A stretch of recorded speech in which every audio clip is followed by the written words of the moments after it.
नमस्कार, एक बार फिर से स्वागत है आपका सारथी परिवार में। लास्ट लेक्चर वीडियो में हमने पर्यावरण से संबंधित जो प्रश्न पीएससी में आ सकते हैं इनकी चर्चा की थी।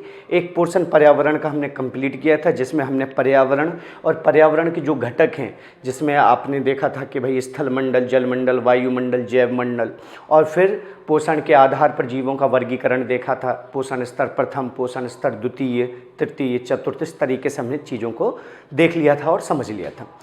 आज जो हमारा मुख्य टॉपिक है वो है पारिस्थितिकी तंत्र के प्रकार या इकोसिस्टम के जो टाइप्स हैं, कितने प्रकार के इकोसिस्टम पाए जाते हैं, इन सभी की आज हम चर्चा करने वाले हैं। साथ ही साथ यहाँ से प्रश्न कौन कौन से बनते हैं, तो ये विशेष तौर पर ये पूरा लेक्चर वीडियो शुरू से लेके लास्ट तक ध्यान से देखना है, क्योंकि दिखता बहुत है लेकिन पॉइंट बहुत ही कम यहाँ से बनते हैं प्रश्न के रूप में अपने मेंस प्री।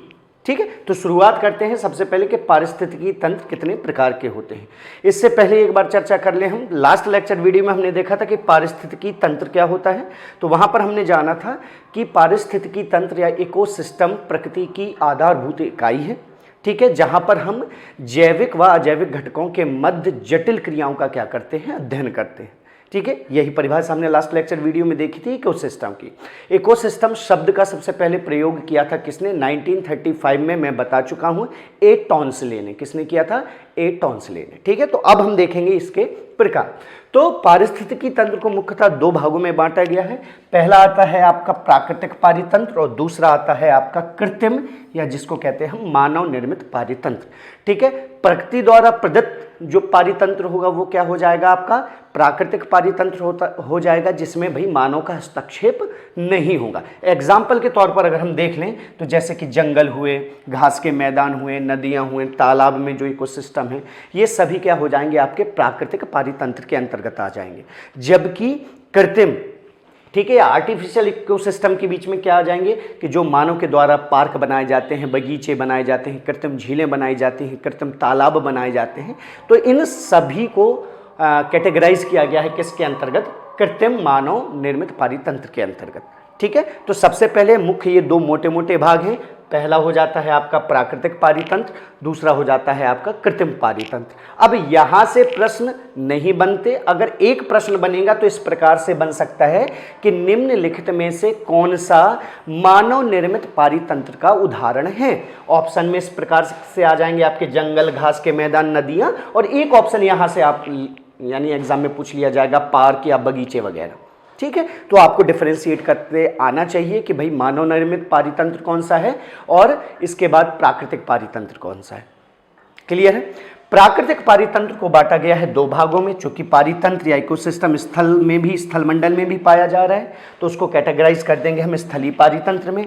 और जो जल में जीवन पाया जा रहा है, जल में विभिन्न जीव जंतु वनस्पतियां पाई जा रही हैं, खाद्य श्रृंखला पाई जा रही है, वो आ जाएगी किसके अंतर्गत, आपके जलीय पारितंत्र के अंतर्गत। अर्थात जलीय पारितंत्र में हम जल में जो जीव हैं, जो जैविक और अजैविक घटक हैं, उनके मध्य होने वाली जटिल क्रियाओं का अध्ययन करेंगे।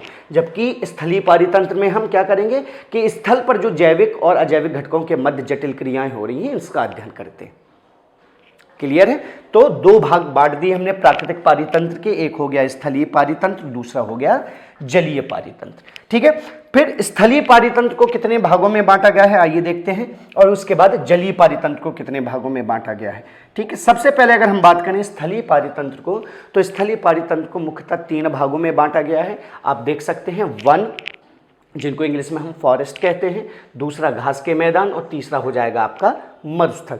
तो स्थल में जो पारितंत्र पाया जाता है वो तीन रूपों में या तीन प्रकारों से आप देख सकते हैं। वनों में पारितंत्र पाया जाएगा, फिर उसके बाद घास के मैदान में पारितंत्र पाया जाएगा, और उसके बाद मरुस्थल, ठीक है, जहाँ पर जीरोफाइटिक जो वनस्पतियाँ होती हैं, कंटीले वनस्पतियां पाई जाती हैं मुख्यतः मरुस्थलीय भागों में, तो वहां पर भी एक पारितंत्र आपको देखने को मिलेगा। तो उसको कैटेगराइज किया गया है किसके अंतर्गत, मरुस्थलीय पारितंत्र या डेजर्ट इकोसिस्टम के अंतर्गत। ठीक है, अब प्रश्न किस प्रकार से बनेंगे बताते हैं धीरे धीरे, आप बस देखते जाइए। अब जो वन है, वन को भी बांटा गया है मुख्यतः कितने भागों में, तीन भागों में। उष्ण कटिबंधीय वन, शीतोष्ण कटिबंधीय वन, बोरियल या उत्तरी शंकुधारी वन। अब देखो, ज्योग्राफी में ये सभी वर्गीकरण आपने पढ़ा होगा, वन का भी, घास के मैदानों का भी और मरुस्थल का भी, इसलिए यहाँ पर हम डिटेल चर्चा इनकी नहीं करेंगे क्योंकि ये ज्योग्राफी का टॉपिक है। ऊपर ऊपर अगर देखें तो जैसे उष्णकटिबंधीय वन है, उष्णकटिबंधीय वन को भी जैसे वर्गीकृत किया गया है उष्णकटिबंधीय सदाबहार वन, जिसमें आपका आबूनास, महोगनी, ठीक है, रोजवुड, ये सब वृक्ष आते हैं। उष्णकटिबंधीय पर्णपाती वन, जिनमें आपके शीशम, सागौन, बांस वगैरह आते हैं, ठीक है। तो इस प्रकार से कैटेगराइज किया गया है। ठीक उसी प्रकार हम शीतोष्ण कटिबंधीय वनों का बात करें तो शीतोष्ण कटिबंधीय वनों को भी 3 भागों में बांटा गया है। शीतोष्ण कटिबंधीय सदाबहार वन, जैसे कि यूकेलिप्टस हो गया, शीतोष्ण कटिबंधीय पर्णपाती वन, ठीक है, चेस्टनट हो गया, एसो हो गया, बीच हो गया, ये सब यानी वृक्ष पाए जाते हैं, ठीक है। इसके अलावा तीसरा जो होता है तो उसमें भूमध्य सागरीय शीतोष्ण कटिबंधीय वन, या जिनको हम बायोम बंज के नाम से भी जानते हैं, चैपरेल के नाम से भी जानते हैं, ठीक है, जिसके अंतर्गत आपका कॉर्क हुआ, जैतून हुआ, अंगूर हुआ, नींबू, इन सब वनस्पतियों को शामिल किया गया है इस पारितंत्र में, ठीक है। तो ये हो जाते हैं आपके शीतोष्ण कटिबंधीय वन। इसके बाद आपका आता है बोरियल या उत्तरी शंकुधारी वन, या जिनको हम टैगा वनों के नाम से भी जानते हैं, जिनमें आपका भाई चीड़ हुआ, देवदार हुआ, स्प्रूस हुआ, फर हुआ, ये सभी वृक्ष इसके अंतर्गत शामिल किए गए हैं, ठीक है। तो ये ज्योग्राफी का टॉपिक है, वहां पर आप ऑलरेडी पढ़ चुके होंगे, तो इसीलिए यहां पर ज्यादा डिटेल नहीं, जो एग्जाम्पल थे वो मैंने बता दिया है, ठीक है। घास के मैदानों की बात करें तो ये भी प्योर ज्योग्राफी का टॉपिक है। घास के मैदान कितने प्रकार के होते हैं आप सभी लोग जानते हैं, 2 प्रकार के होते हैं। एक होता है उष्णकटिबंधीय घास के मैदान, या जिनको हम क्या कहते हैं, गर्म घास के मैदान। दूसरे कौन से होते हैं आपके, शीतोष्ण कटिबंधीय घास के मैदान, या जिनको हम क्या बोलते हैं, ठंडे घास के मैदान, ठीक है। अगर मान के चलो ये हमारी पृथ्वी है, ठीक है, ये 0 डिग्री आपकी इक्वेटर, ये 23.5 डिग्री उत्तरी अक्षांश रेखा कर्क रेखा, ये 23.5 डिग्री दक्षिणी अक्षांश रेखा मकर रेखा। तो यहाँ पर जो घास के मैदान पाए जाएंगे इस क्षेत्र में, ठीक है, कर्क रेखा से और मकर रेखा के मध्य में, वो क्या हो जाएंगे, उष्ण कटिबंधीय घास के मैदान हो जाएंगे। जैसे हम दक्षिणी अमेरिका में देखते हैं लानोस हुआ, कंपोस हुआ, सिल्वासा हुआ, ठीक है। अफ्रीका में हम कौन सा देखते हैं, सवाना देखते हैं कि नहीं देखते, तो ये क्या हो जाएंगे, गर्म घास के मैदान। दूसरे होते हैं शीतोष्ण कटिबंधीय घास के मैदान, या जिनको कहते हैं हम ठंडे घास के मैदान। ये कहाँ पर मिल जाएंगे, ये भाई कर्क रेखा से लेके उत्तरी ध्रुव के मध्य में और मकर रेखा से लेके दक्षिणी ध्रुव के मध्य में भाई जो घास के मैदान पाए जाएंगे वो सभी क्या कहलाएंगे, आपके शीतोष्ण कटिबंधीय घास के मैदान। जैसे कि प्रेरीज, स्टेपीज, वेल्ड, ठीक है, डाउन्स, ये सब आपने नाम सुने होंगे ज्योग्राफी में, ये सभी इसके अंतर्गत आ जाएंगे, ठीक है। तो ये हो जाते हैं घास के मैदान, ज्योग्राफी का टॉपिक है, एक बार वहां पर अच्छे से देख लो, देख ही लिया होगा, ठीक है। तीसरे होते हैं मरुस्थल। तो मरुस्थल भी कैसे, 2 प्रकार के, गर्म मरुस्थल और शीत या ठंडे मरुस्थल। गर्म मरुस्थलों में जैसे आ जाएगा आपका सहारा मरुस्थल हो गया, आपका आटाकामा मरुस्थल हो गया, सोनरन मरुस्थल हो गया, थार मरुस्थल हो गया, ये सभी क्या है, उष्णकटिबंधीय मरुस्थल या गर्म मरुस्थल।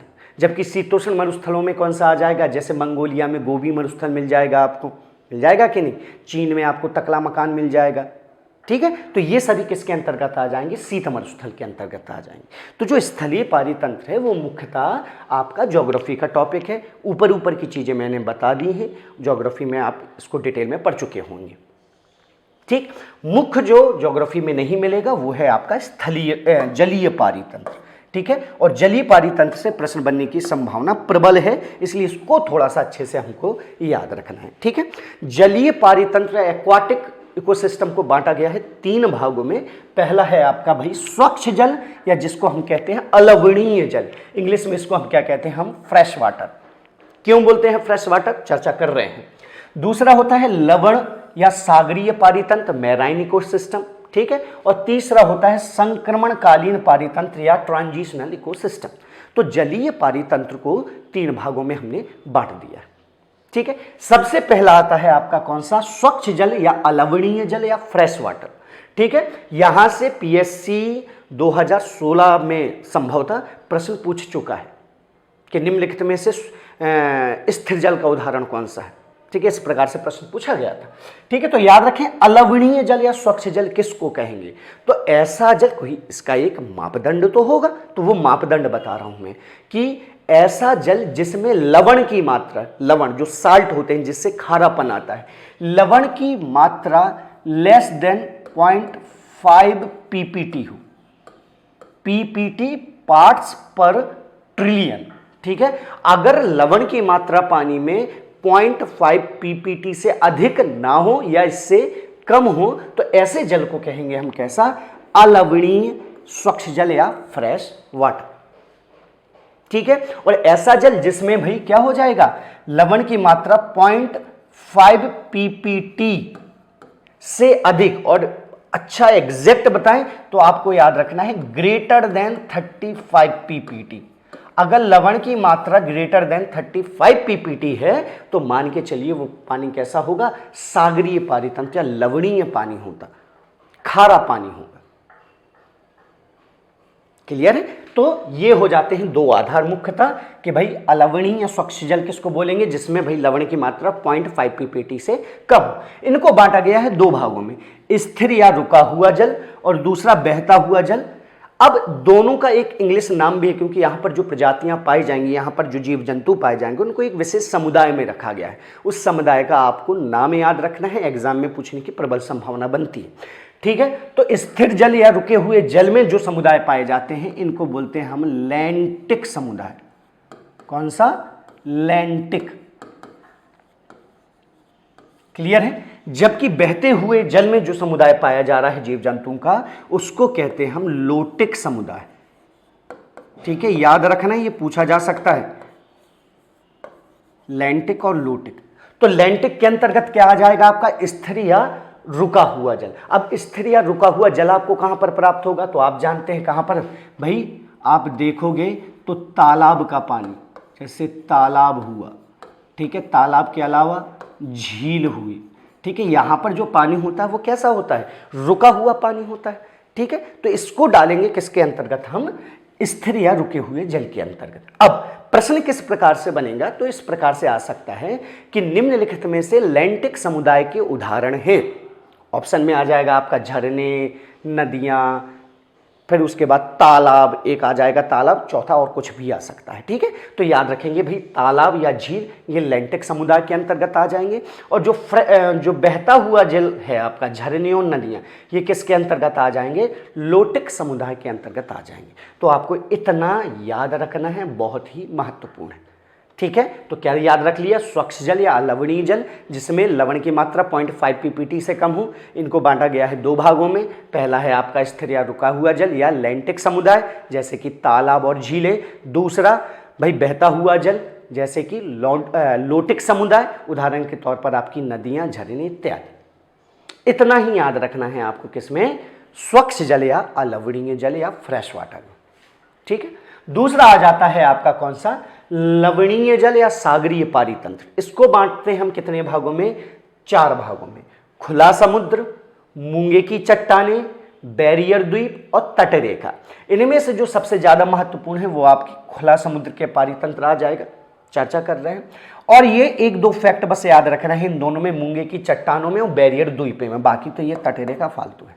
ठीक है, जैसे कि मूंगे की चट्टानें बोले, कोरल रीफ क्या होती है, तो कोरल एक, यानी इसको हिंदी में क्या कहते हैं, प्रवाल। प्रवाल द्वीप नाम सुना होगा ना आपने, वही प्रवाल बोल दो या मूंगा बोल दो इसको। तो ये एक समुद्री जीव है और यह एक शैवाल, एक कोशिकीय शैवाल रहती है जिसका नाम है जूजेंथले। क्या नाम है, जूजेंथले। ये एक शैवाल है। तो ये जो प्रवाल, ये जो समुद्री जीव है, ये जूजेंथले, ये दोनों एक साथ रहते हैं और किस तरीके से, सहजीविता, सहजीविता या सिम्बायोटिक, क्या बोलते हैं इसको, सहजीविता या सिम्बायोटिक। सहजीविता का मतलब है रहने का वह तरीका जिसमें दोनों जीव एक दूसरे को फायदा पहुंचाए। जैसे कि भाई जूजेंथले शैवाल है, उसको भाई ग्रो करने के लिए भाई एक स्थान, एक जगह चाहिए, तो भाई जूजेंथले को प्रवाल से क्या मिल जाएगा, स्थान मिल जाएगा, जगह मिल जाएगी ग्रो करने के लिए। जबकि जो प्रवाल होंगे, प्रवाल को जूजेंथले शैवाल से क्या प्राप्त हो जाएगा, भोजन प्राप्त हो जाएगा। तो यहाँ पर आप देख पा रहे हो कि भाई प्रवाल को भोजन प्राप्त हो रहा है जूजेंथले से और जूजेंथले को आवास प्राप्त हो रहा है प्रवाल से। तो इस प्रकार का जो ये होता है कि जिसमें भाई दोनों जीव एक दूसरे को क्या करें, फायदा पहुंचाएं, दोनों जीवों को एक दूसरे से फायदा हो, इसको कहते हैं हम सहजीविता।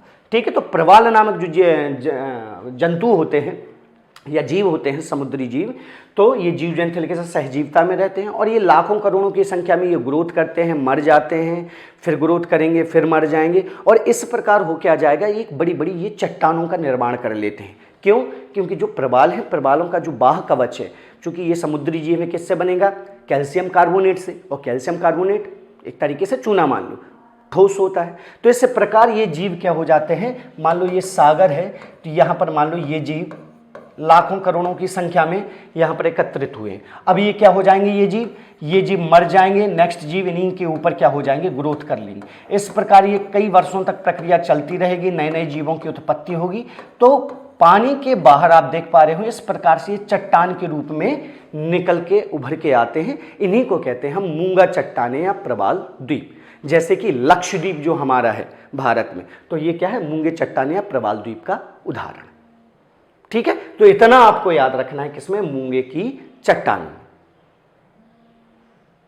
ठीक है, तो ये हो जाता है आपका मूंगे की चट्टानें। तो आपको मूंगे की चट्टानों में लगभग इतना याद रखना है कि भाई जो हमारा लक्षद्वीप है वो मूंगे की चट्टानों का, तो मूंगों की चट्टानों से ही निर्मित है। प्रवाल द्वीप है, एटॉल द्वीप भी इसको कहा जाता है क्योंकि इसका आकार घोड़े की नाल जैसा है।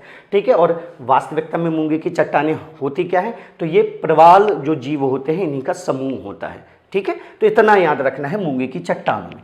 दूसरा आपका आ जाता, तीसरा है आपका बैरियर द्वीप। ठीक है, बैरियर द्वीप क्या हो, तो समुद्री जो अवसाद होते हैं, मिट्टी, कंकड़, पत्थर, कुछ मात्रा में कोरल, इन सभी से मिलकर बैरियर द्वीपों का निर्माण होता है। यहाँ से आपको सिर्फ एक बैरियर द्वीप का नाम याद रखना है, जैसे आपने नाम सुना भी होगा इसका, ग्रेट बैरियर रीफ। कौन सा? ग्रेट बैरियर रीफ, जो कि विश्व का सबसे बड़ा प्रवाल भित्ति है या विश्व की सबसे बड़ा बैरियर द्वीप है। कौन सा? Great barrier reef. कहां पर मिल जाएगा ये, तो आपको देश अगर कोई पूछे तो बताना है ऑस्ट्रेलिया, और अगर महासागर कोई पूछे तो बताना है प्रशांत महासागर। ठीक है, तो इतना आपको याद रखना है, ये भी प्रश्न पूछा जा चुका है। ठीक है, तो बैरियर द्वीप में बस एक पॉइंट याद रखें, विश्व का सबसे बड़ा जो बैरियर द्वीप है, सबसे बड़ा जो कोरल रीफ है वो है ग्रेट बैरियर रीफ। ठीक है, कहां पर? ऑस्ट्रेलिया। और किस महासागर का हिस्सा है ये, किस महासागर में है, तो आपको बताना है प्रशांत महासागर। क्लियर है, तो इतना याद रखना है आपको, किससे?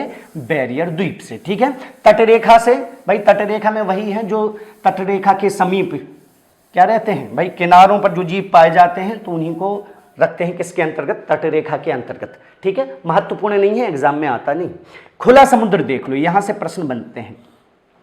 जलीय पारितंत्र का जो पहला भाग है आपका खुला समुद्र, यहां पर आपको 3 प्रकार के समुदाय पाए जाएंगे। जैसे यहां पर लैंटिक समुदाय, लोटेक समुदाय था, यहां पर भी 3 प्रकार के समुदाय पाए जाते हैं। पहला जो समुदाय होता है वो होता है प्लैंकटन समुदाय। ठीक है, दूसरा होता है वो होता है नेक्टन समुदाय, और तीसरा जो होता है वो होता है बेंथिक समुदाय। कौन सा? बेंथिक समुदाय।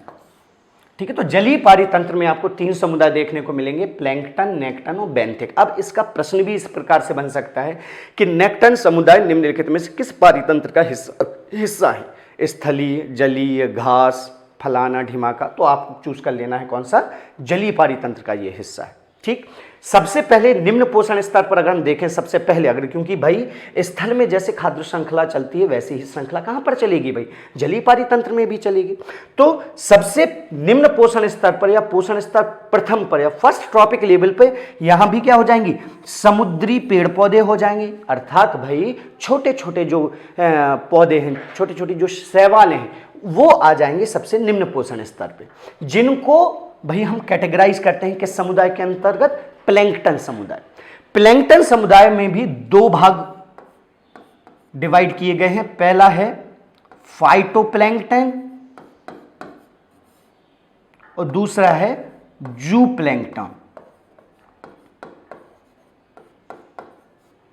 ठीक है, फाइटोप्लैंकटन में क्या आ जाएंगे, जो समुद्री शैवालें हैं सबसे निम्न पोषण स्तर पे, पोषण स्तर प्रथम पे, वो आ जाएंगे किसके अंतर्गत? फाइटोप्लैंकटन। फाइटो मतलब पौधे, प्लैंकटन मतलब प्लैंकटन समुदाय, ठीक है। तो छोटे छोटे जो शैवाल हैं या जो समुद्री पौधे हैं वो आ जाएंगे किसके अंतर्गत, फाइटोप्लैंक्टन के अंतर्गत। अब फाइटोप्लैंक्टन पौधों को खाने वाले जो जीव हैं सबसे छोटे आकार के, वो आ जाएंगे किसके अंतर्गत, जूप्लैंक्टन के अंतर्गत, जैसे कि भाई हमारी जेलीफिश वगैरह, ठीक है, क्रैब, ये सभी किसके अंतर्गत आ जाएंगे, आपके जूप्लैंक्टन समुदाय के अंतर्गत। ये प्रश्न डायरेक्ट पूछे जा सकते हैं कि जेलीफिश को निम्नलिखित में से किस समुदाय के अंतर्गत रखा गया है, या जलीय पारितंत्र में इनका स्थान कहां पर है, तो आपको बताना है ये जूप्लैंक्टन है। जूप्लैंक्टन के बाद आता है भाई आपका प्लैंक्टन समुदाय के बाद नेक्टन समुदाय। नेक्टन समुदाय में क्या होता है कि भाई जो बड़े आकार की मछलियां हैं उनको शामिल किया गया है, जैसे यहाँ पर आपको व्हेल मछली मिल जाएगी, डॉल्फिन मछली मिल जाएगी, ठीक है। तो ये सब जो मछलियां हैं इनको डाला गया है किसमें, नेक्टन समुदाय में। और फिर उसके बाद बेंथिक समुदाय, जो तटरेखा के आसपास जो किनारों पे पाई जाते हैं, जैसे कि आपकी शार्क हुआ, ठीक है, ऑक्टोपस हुआ, तो ये सभी आ जाएंगे किसके अंतर्गत, बेंथिक समुदाय के अंतर्गत। यहां से जो प्रश्न बनेगा ज्यादा कठिन नहीं बनेगा, इसलिए परेशान मत हो भाई। प्लैंक्टन समुदाय, नेक्टन समुदाय, बेंथिक समुदाय का संबंध किससे है, तो आपको बता देना है भाई समुद्री पारितंत्र या लवणीय पारितंत्र या सागरीय पारितंत्र से।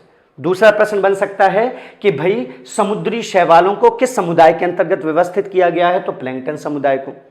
छोटे छोटे समुद्री जीवों को किस समुदाय के अंतर्गत शामिल किया गया है, तो बता देना है जूप्लैंक्टन में, ठीक। फिर इसके बाद आ जाएगा भाई व्हेल मछली को किस समुदाय के अंतर्गत, तो भाई नेक्टन समुदाय। शार्क मछली को किस समुदाय के अंतर्गत, बेंथिक समुदाय के अंतर्गत, ठीक है। तो इस प्रकार से ये पोषण स्तर भी बढ़ता जाएगा भाई, फाइटोप्लैंक्टन, उसके बाद जूप्लैंक्टन, नेक्टन समुदाय और फिर बेंथिक समुदाय। इस प्रकार से ये आहार श्रृंखला जलीय पारितंत्र में चल जाए। क्लियर है। तो ये हो जाता है आपका कौन सा, लवणीय सागरीय पारितंत्र। इतना आपको याद रखना है यहां से। क्लियर है। अगला जो है आपका वो है संक्रमणकालीन पारितंत्र, ठीक है, या जिसको इंग्लिश में हम क्या कहते हैं, ट्रांजिशनल इकोसिस्टम। अब ट्रांजिशनल इकोसिस्टम में भी ज्यादा चीजें इसलिए जानने की आवश्यकता नहीं है क्योंकि सबसे पहले आ जाता है आपका क्या, ज्वारनदमुख, एस्चुरी। तो आप जानते हैं कि एस्चुरी क्या होता है, जब नदी का पानी सागर में मिले और एक सकरी गली बनाए, ठीक है। दो तरीके से नदी बिहेव करती है जब ये अपना पानी सागर या महासागरों तक ले जाती है, या तो एक सकरी गली का निर्माण करती हैं या फिर अवसाद की अधिकता के कारण इनका जो मुंह है कैसा हो जाता है, फैल जाता है। तो जब फैल जाएगा तो वो डेल्टा कहलाएगा, और सकरी गली की तरह अगर नदी प्रवेश करती है सागर में तो ये क्या कहलाएगा भाई, ज्वारनदमुख या एस्चुरी। जैसे नर्मदा नदी और ताप्ती नदी ये क्या बनाती हैं, ये डेल्टा का निर्माण ना करके ये एस्चुरी का निर्माण करती हैं, तो वही चीज बोल रहे हैं ज्वारनदमुख। अब चूंकि एस्चुरी वाली जो जगह होती है जहां पर नदी का भी पानी और सागर का पानी दोनों मिल रहे हैं, तो अब देखो यहां पर दो विभिन्न पारितंत्र आपस में, नदी पारितंत्र, सागरीय पारितंत्र, ठीक है, कुछ मात्रा में स्थलीय पारितंत्र क्योंकि किनारों में स्थल भाग है, ये सभी पारितंत्र एक साथ मिलेंगे तो वहां पर जैव विविधता अधिक होगी। यहां पर पारितंत्र फलेगा फूलेगा, यहां पर विभिन्न प्रकार के जीव, विभिन्न प्रकार की वनस्पतियां यहां पर पाई जाएंगी, अलग अलग खाद्य श्रृंखलाएं भी देखी जाएंगी, ठीक है। तो याद रखना है ये ज्वारनदमुख, यहां पर जैव विविधता अधिक पाई जाती है, ठीक है। और किसी भी प्रकार से यहां से प्रश्न पूछा नहीं जाएगा। दूसरा है आर्द्रभूमियां, वेटलैंड, रामसर सम्मेलन, जैव विविधता में हम इसको पढ़ेंगे। आर्द्रभूमियों के नाम वगैरह ये सब आप जानते हो, ज्योग्राफी का टॉपिक है, ज्योग्राफी में भी जैव विविधता है तो वहां पर कंप्लीट करेंगे। जो मैं जैव विविधता पढ़ाऊंगा उसमें से महत्वपूर्ण आर्द्रभूमियों की चर्चा हम करेंगे वहां पर, ठीक है। तीसरे होते हैं मैंग्रोव वन। अब देखो मैंग्रोव वन, मैंग्रोव वन मुख्यतः पाए जाते हैं ऐसी जगह, कैसी जगह, संक्रमणकालीन क्षेत्रों में पाए जाएंगे, यानी जहां पर नदी सागर से मिल रही हो, यानी एस्चुरी, पश्च जल, ठीक है, केरल तरफ जैसे बैक वाटर मिलते हैं, ज्योग्राफी में आपने पढ़ा होगा, ठीक है। तो पश्च जल हुआ, लेगून हुआ, जहां पर स्थल भाग और समुद्री भाग मिले तो लेगून का निर्माण होता है, जैसे चिल्का झील वगैरह लेगूनी झीलें हैं। तो ऐसी जगह पर भाई क्या होते हैं, मैंग्रोव वनस्पति पाई जाती है, ठीक है। मैंग्रोव वनस्पति याद रखेंगे आप, यहां पर इनको वानस्पतिक उभयचर कहते हैं। क्या बोलते हैं इनको, वानस्पतिक उभयचर, ठीक है। तो जब भी ये प्रश्न आए कि बॉटेनिकल एम्फीबियंस किनको जाना जाता है, अब वानस्पतिक उभयचर के नाम से किसको जाना जाता है, तो आपको बताना है मैंग्रोव वनों को जाना जाता है,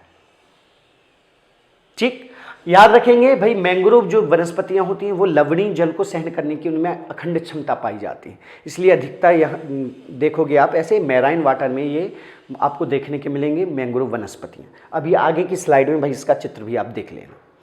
इनकी जो श्वसन जड़ें होती हैं, याद रखना, यहाँ से प्रश्न बन सकता है, अभी तक तो पूछा नहीं गया लेकिन फिर भी याद रखना प्रश्न पूछा जाएगा कि जो मैंग्रोव वन होते हैं उनकी श्वसन जड़ें या श्वसन करने के लिए जो उनमें जड़ें पाई जाती हैं, इन जड़ों को क्या कहा जाता है? तो याद रखना न्यूमैटोफोर। याद रखना, बहुत ही महत्वपूर्ण लग रहा है मुझे ये प्रश्न, ठीक है। न्यूमैटोफोर ये मैंग्रोव वन होते हैं, उनकी जड़ों को कहा जाता है क्योंकि ये जड़ें श्वसन में मदद करती हैं। ये पानी में डूबी हुई भी रहती हैं और बाहर भी निकली हुई रहती हैं, आगे चित्र देखेंगे हम, ठीक है। तो जब भी पूछा जाए मैंग्रोव वनों जिन जड़ों से श्वसन करते हैं, इन जड़ों को क्या कहा जाता है, तो आपको बताना है इन जड़ों को क्या कहा जाता है, न्यूमैटोफोर। क्या कहते हैं इनको हम? न्यूमैटोफोर। क्लियर है? ठीक, तो इतना याद रखना है हमको, मैंग्रोव वन बन जाएगा। अब एक प्रश्न और बताना भूल गया मैं कि समुद्री वर्षा वन किनको कहा जाता है? तो याद रखेंगे समुद्री वर्षा वन ये मूंगे चट्टानों को कहा जाता है। जब भी प्रश्न आ जाए कि भाई निम्नलिखित में से किसको समुद्री वर्षा वन, जैसे जो वर्षा वन होते हैं उनमें विविधताएं पाई जाती हैं, वैसे ही मूंगे की चट्टानें यहाँ पर देखोगे तो यहाँ पर भी जीव जंतुओं की बहुत ही विविधता पाई जाएगी, अलग अलग प्रकार के जीव जंतु पाए जाएंगे, ठीक है। इकोसिस्टम के आधार पर देखें तो यहाँ पर प्रचुर मात्रा में भाई खाद्य पदार्थों का, जीव जंतुओं का, वनस्पतियों का यहाँ पर उद्भव भी होगा और यहाँ पर इनका वृद्धि और विकास भी होगा, ठीक है। तो चूंकि यहाँ पर विविधता पाई जाती है, ठीक है, प्रचुर मात्रा में भाई इकोसिस्टम पाया जा रहा है, ठीक है, तो इसीलिए मूंगों की चट्टानों को हम क्या बोलते हैं? समुद्री वर्षा वन। इतना याद रखना। तो इतने फैक्ट आपको याद रखने हैं किसके अंतर्गत भाई? जलीय पारितंत्र के अंतर्गत, ठीक है। तो दोनों पारितंत्र हो गए आज हमारे, स्थलीय पारितंत्र और जलीय पारितंत्र। अब इसके बाद पारिस्थितिकी पिरामिड वाला चैप्टर है हमारा। इसके बाद इकोटोन प्रजातियां क्या होती हैं, अम्ब्रेला प्रजातियां क्या होती हैं, ठीक है, कीस्टोन प्रजातियां क्या होती हैं, इनकी चर्चा हम अगले लेक्चर वीडियो में करें, ठीक है। तो इतना जितना मैंने बताया है उसको ध्यान से पढ़ लो, जो फैक्ट मैंने बताए हैं वो ध्यान से रट लो, काम हो जाएगा, ठीक है।